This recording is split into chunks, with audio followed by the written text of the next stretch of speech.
Good evening, everyone, and welcome back to another episode of the Max AC channel. To celebrate the spooky season, for the month of October, we will be doing Spooktober, where we will be making 5 more recipes that will surely be frightening and delicious.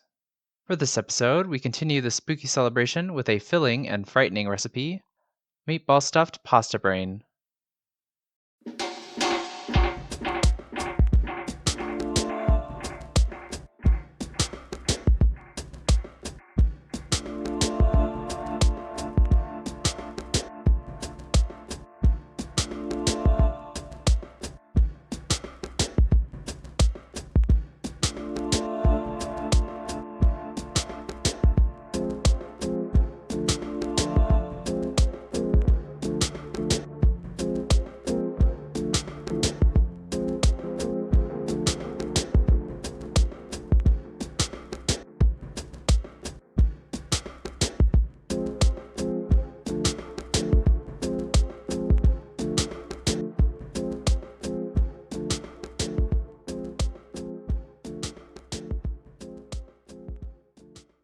For this recipe, you will need a jar of marinara or pasta sauce, and 1 pound or so of pre-made meatballs.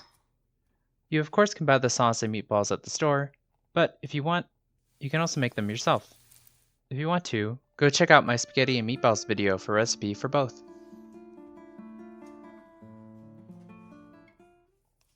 In addition, you will need some salt, 2 20-ounce or 1 40-ounce package of pre-cooked udon noodles, some non-stick spray, a half cup or so of shredded mozzarella, 3 eggs, a half cup of grated parmesan, 4 ounces or so of prosciutto or ham slices, half cup of breadcrumbs, and 2 teaspoons or so of olive oil. In addition, for the brain mold, you will need an at least 2.5 quart sized oven-safe bowl or casserole dish and some aluminum foil. First, adjust your oven rack so that you can fit your bowl in, and then preheat your oven to 450 degrees Fahrenheit, and while we wait, we'll prep the dish.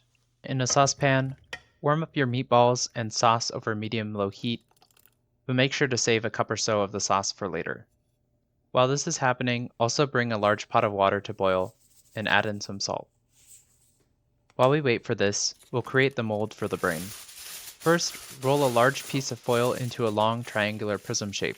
We'll be using it to form the longitudinal fissure of the brain, so adjust it accordingly. Place this piece into the center of the bowl, and make sure that the foil is up against the bowl, and then fold it to keep it in place. This will divide the bowl in half, creating the 2 brain hemispheres. If you need to, you can bulk this up with some more foil as well. Then, with 2 more big pieces of foil, crumple and shape each piece into an oval shape. This will give the brain more texture and will separate the pasta from direct contact from the bowl so that it won't burn, so adjust as needed for your bowl. Then, in your bowl, place 1 oval on both sides of the dividing foil line. Then, with another piece of foil, cover all 3 pieces, making sure to press in the foil, creating 1 unified brain mold. Next, once your water is boiling, cook the udon noodles according to your package directions. I recommend pulling the noodles out a little earlier than directed, since we'll finish cooking them in the oven. That way, the noodles won't be as mushy. So, when your pasta is ready, make sure to drain the noodles and set them aside for later use. Next, we'll prepare the egg glue that we'll use to hold the brain together. Whisk together the mozzarella, eggs, a quarter cup of the parmesan, and a cup of the reserved sauce from earlier until everything is combined. Then, toss in your noodles and mix it until they are evenly coated. Once you're ready, spray the mold with some non-stick spray, and then transfer about half the noodles to the mold and shape it so it forms the outer shape of the brain, creating a well in the center. Next, cover this well with a layer made of half the prosciutto, making sure to keep it from touching the foil. Then, grab your meatballs, leaving the sauce behind, and fill the well with your meatballs. Cover this with the rest of your prosciutto, and then cover that with the rest of your noodles, making sure to fill in all of the gaps, sealing the meats into the center of the brain. Once that's done, mix together the breadcrumbs, the remaining quarter cup of parmesan, and the olive oil until well combined. Then, sprinkle this over the noodles to create a crust for the bottom of the brain. Your oven should be done preheating by now, so once your pasta brain is ready, Place your bowl into the oven and let it bake for 30 to 40 minutes, or until the breadcrumbs turn golden brown and the pasta completely sets. Remove this from the oven and let it rest for 30 minutes or so to make it easier to remove it from the mold. Then invert it onto a cutting board, carefully remove the bowl and the foil, and when you're ready to serve it, pour the remaining sauce down the center channel of the brain, and your meatball-stuffed pasta brain is ready to eat.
While I was making this dish, it reminded me of a Halloween tradition we used to do as kids, where we would put our hands into various foodstuffs, and we were tricked into thinking that they were eyeballs and guts, when they were really just peeled grapes and spaghetti noodles. So I guess this dish is kind of the grown-up version of this tradition, where although it may look like a brain, this food is actually just pasta and meatballs. Plus this time, you actually get to eat the food. Speaking of spaghetti noodles, you of course can use them instead of udon noodles, but I think that the thicker noodles provide a more authentic look to the dish. In addition, for the bowl, you want to make sure that it's oven safe, so if yours has a silicone base, it's not.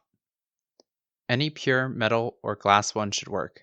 Just check on the underside to see if it's appropriate for use. My favorite part of this dish is how you can make the spooky shape without having to buy a specialty mold for it. A lot of cool Halloween recipes I see online are interesting, but they usually require you to buy some specific shaped mold or cookie cutter to make it, making it very impractical since you'll only end up really using it one time a year, if that.